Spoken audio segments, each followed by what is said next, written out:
मध्य प्रदेश में इन दिनों सियासी उठापटक को लेकर सुर्खियों में बना हुआ है। राजनीतिक गलियारों में चर्चा है कि मध्य प्रदेश की राजनीति में कुछ बड़ा फेरबदल हो सकता है, लेकिन राजनीतिक अटकलों को विराम लग चुका है। भारतीय जनता पार्टी के राष्ट्रीय महासचिव कैलाश विजयवर्गीय ने आज इंदौर में मीडिया को संबोधित करते हुए कहा है कि भाजपा नेताओं की मुलाकात को लेकर चल रही अटकलें महज फिजूल है।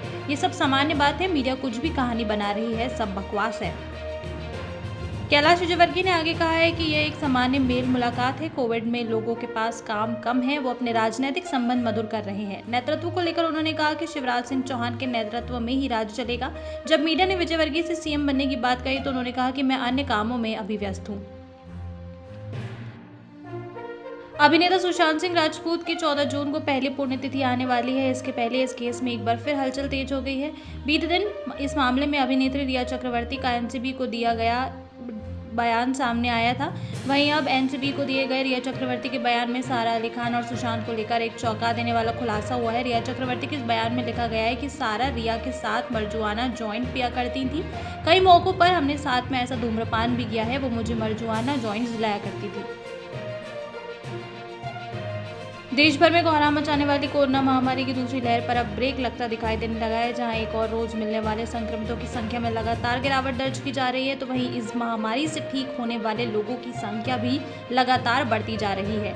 केंद्रीय स्वास्थ्य मंत्रालय द्वारा जारी किए गए कोरोना के नए आंकड़ों के अनुसार देश में बीते एक दिन में 1,06,000 कुछ नए केस सामने मिले हैं, जिसके साथ ही देश में एक्टिव केसेस की कुल संख्या 14 लाख के करीब पहुंच चुकी है। वहीं बीते एक दिन में 1,74,000 लोगों ने इस महामारी को मात देते हुए अपनी जिंदगी की जंग जीत ली है, जबकि 2,000 से अधिक लोगों की मौत हो चुकी है। मध्य प्रदेश सरकार में नेतृत्व परिवर्तन के अटकलों के बीच गृह मंत्री नरोत्तम मिश्रा ने बड़ा बयान दिया है। गृह मंत्री नरोत्तम मिश्रा ने अपने बयान में कहा कि सरकार में नेतृत्व परिवर्तन को लेकर जो खबरें तेजी से फैल रही है वो सारी खबरें फेक हैं। उन्होंने प्रदेश की जनता से ऐसी खबरों पर ध्यान नहीं देने की बात कही। नरोत्तम मिश्रा ने बयान में आगे कहा कि शिवराज सिंह मुख्यमंत्री थे, मुख्यमंत्री हैं और आगे भी शिवराज जी ही मुख्यमंत्री बने रहेंगे। व्हाट्सएप पर एक ऐसी यूनिवर्सिटी है जिसका टब बनने के लिए किसी डिग्री की जरूरत नहीं होती। मध्य प्रदेश में कोरोना का कहर जारी है। शिवराज सरकार कोरोना की तीसरी लहर से निपटने की तैयारी में है। इस बीच मध्य प्रदेश के नगरीय विकास एवं आवास मंत्री भूपेंद्र सिंह ने कहा है कि कोरोना महामारी की संभावित तीसरी लहर को ध्यान में रखते हुए निकाय चुनावों को संपन्न कराने का फैसला लिया जाएगा। उन्होंने आगे कहा कि प्रदेश की राज्य सरकार ने राज्य में निर्णय लिया है कि जब भी राज्य में नगरीय निकाय चुनाव होंगे तो महापौर जनता द्वारा नहीं बल्कि निर्वाचित पार्षदों द्वारा चुना जाएगा। मंत्री भूपेंद्र सिंह ने आगे कहा कि सरकार की पहली प्राथमिकता कोरोना की तीसरी लहर से निपटना है, इसके बाद ही निकाय चुनाव को लेकर फैसला किया जाएगा। मंत्री भूपेंद्र सिंह के बयान से साफ है कि प्रदेश में नगरीय निकाय चुनाव कोरोना के कहर के खत्म होने के बाद ही संपन्न कराया जाएगा। तब तक के लिए निकाय चुनावों को टाल दिया गया है। पश्चिम बंगाल में अपनी जड़ें जमाने के लिए बीजेपी ने क्या कुछ नहीं किया, लेकिन ममता ने ऐसा ही कमाल किया कि बीजेपी की जड़ें ही हिलाकर रख दी। अब एक बार फिर बीजेपी को हार का सामना करना पड़ सकता है। बंगाल के विधानसभा चुनाव में ममता बनर्जी की अगुवाई में तृणमूल कांग्रेस ने बेहतर प्रदर्शन किया। इस जीत से पार्टी में इतना उत्साह भर गया कि नगर निकाय चुनावों की तैयारी भी अब शुरू हो चुकी है। टीएमसी ने विधानसभा चुनाव की तरह ही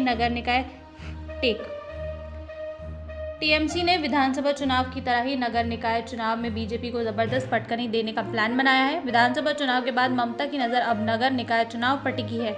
ममता ने मंत्रियों, सांसदों, विधायकों और नगर निकाय के नेताओं समेत पार्टी के राज्य इकाइयों के नेताओं की बैठक बुलाई है। हालांकि बैठक का एजेंडा क्या है ये अभी तक तय नहीं हुआ है, लेकिन नगरीय निकाय के नेताओं को आमंत्रित करने के बाद राजनीतिक गलियारों में चर्चाएं तेज हो गई है कि नगर निकाय चुनाव को लेकर रणनीति बनाना जायज है।